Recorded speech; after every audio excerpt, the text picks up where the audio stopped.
Welcome to Luca is a Billionaire, where the only thing I invest in is your answers. Hello everyone.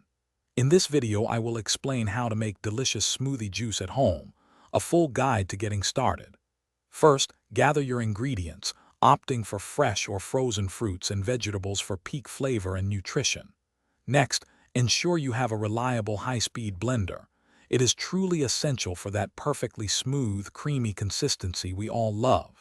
Finally, begin with a liquid base, such as water, milk, or your favorite juice, to help everything blend together beautifully. Now, let's talk about perfecting your ingredient ratios. A good rule of thumb is to aim for 2 parts fruit to 1 part leafy greens, ensuring a balanced and nutritious drink. For every serving, add about 1/2 cup of your chosen liquid to achieve the ideal blending consistency. Don't forget to incorporate healthy fats like 1/4 of an avocado or a small handful of nuts. These additions provide wonderful creaminess and a boost of nutrition. Achieving that silky smooth texture is key.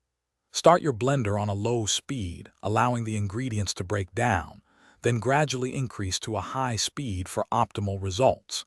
If your blender has a tamper, use it to push any stubborn ingredients down towards the blades, ensuring everything gets incorporated. Continue blending for about 1 to 2 minutes, or until your smoothie juice is completely smooth with no visible chunks remaining. Finally, let's explore customization and storage. Feel free to experiment with spices like a pinch of cinnamon or a dash of ginger to create unique and exciting flavor profiles. For an extra nutritional boost, consider adding a scoop of protein powder or a tablespoon of chia seeds.